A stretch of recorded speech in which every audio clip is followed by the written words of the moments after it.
This is the Australia Report with Vic Alhadeff. Good day, mate. Vic Alhadeff, a very, very good morning to you. I hope you're well. Good morning, Howard. I am well, thank you. Nice to talk to you today. Nice to chat to you. And of course, we wanted to start by getting a sense of what is happening at this Royal Commission. It has resumed, and apparently there's been a call for a dedicated police unit to protect Jews. Indeed, it has. So the Royal Commission resumed yesterday, and with the focus for this third, what's called the third block of hearings, being primarily anti-Semitic abuse on social media and also lived experience. So yesterday, which was the first day of this new block, there were two bodies of evidence which really stood out and have attracted literally front page coverage in the mainstream media. So the one is, which I should mention, and I'll come back to the one point you just raised, was I'm sure many listeners will have seen at the time of the Bondi massacre, there was a chilling photograph of a man with blood literally pouring down his head. I know him well. His name is Arsen Ostrovsky. He's one of the leaders of the community in Sydney. We know, and we follow him. A bullet grazed his head, and he had to undergo surgery. And the evidence, and he gave evidence yesterday at the Royal Commission. Thank God he's recovered. He had treatment. But the evidence that he put up, and he put it on the screen, while he was in hospital waiting to have surgery, so this is within minutes, if hours, if not minutes, of what had happened, there were already a flood of social media posts, pictures of him holding a bottle of tomato sauce, another a picture of him holding what looked like an Oscar ceremony. In other words, that he had faked all of this. I actually remember seeing this at the time, and it was one of the most, for me personally, upsetting parts of what was happening there, because here was a guy that was clearly wounded, and already we saw the same thing happening after October 7th. It wasn't real, it was staged, it's a false flag, right. And here we go again. So Arsen gave evidence yesterday to that effect, and where he said, and the number of, and I've forgotten the number, but we're talking in the hundreds of such posts accusing him of fabricating it all. The other very prominent witness is a man named Stephen Lowy. Now, we've mentioned the name Lowy before. Stephen's father, Frank, comes from is a Holocaust survivor. The Lowy family are one of the most generous, prominent, philanthropic families in this country. Apart from, in business-wise, they've set up a whole shopping center empire in different countries. But in terms of philanthropy, they've set up a prominent think tank called the Lowy Institute. They're major funders of heart hospitals, etc. I mean, their philanthropy is legendary. Stephen, the son, who's now in his early 60s, gave evidence yesterday. And he said every time there's an anniversary of 9/11, his father gets abused because it's blamed for being responsible for 9/11. Stephen Lowy, giving evidence yesterday, said that in the last 12 months, 15,000 items of anti-Semitic abuse on social media were investigated by his family security team. It is extraordinary.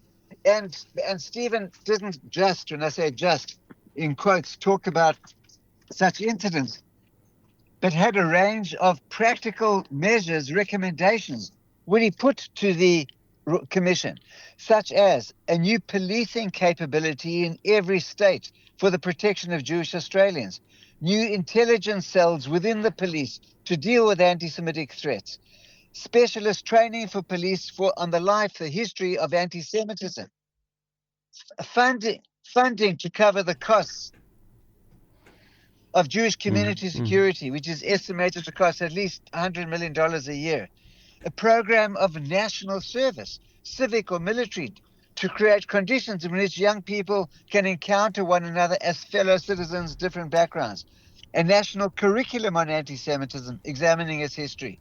So he gave a lot of very practical dare I say, excellent suggestions, which he put to the commission and which is attracting a lot of attention. And so obviously it remains to be seen how this will play out in due course. It's when you think about the need to have a police force to protect Jews, it's just almost unthinkable. As is the story about the video of the nurses being dropped from the anti-Semitism trial. How is this even possible?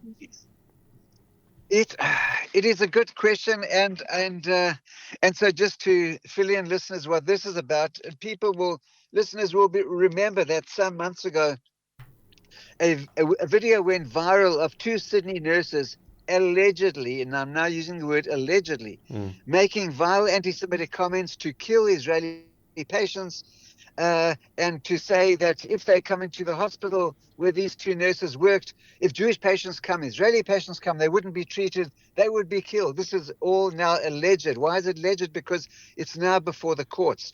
And how this allegedly came to light, was an Israeli influencer somehow, and this is beyond my pay grade, how these things actually come to pass. But these two nurses and an Israeli were in conversation with each other, and the Israeli allegedly filmed this interaction. Those two Sydney nurses are now before the courts, and so their defense lawyers have been pushing and arguing for some weeks now that video should not be allowed in court. And just a couple of days ago, the judge has ruled that video, which has been viewed millions of times and shared globally, was inadmissible and could not form part of the evidence against them. Now, I'm not a lawyer, but I've seen one legal commentary about this saying it comes down to the judge deciding whether evidence which has been obtained without the permission of any party, whether the desirability of accepting it outweighs the undesirability of accepting it. And clearly the judge has come down saying it is now undesirable to accept this as evidence. Now, obviously, listeners will say, but hang on, without that video, what evidence is there that anything happened at all? And obviously that's the question. The court case is still to actually take place. It's due to take place in August. But that's where we are right now, unless somehow there's an appeal of some sort, but somehow that video, which allegedly has these two nurses making threats, is not admissible in court, which begs the question, therefore, what evidence is there that anything untoward at all has actually happened? It's just beyond belief that this is the case. But certainly we will continue to follow it. Vic Alhadeff, thank you as always. That was Vic Alhadeff joining us from Australia. It is about to go 7 o'clock. Before we go to the news, I wanted to hear from you. Are you going to work today? Are you working from home? Is your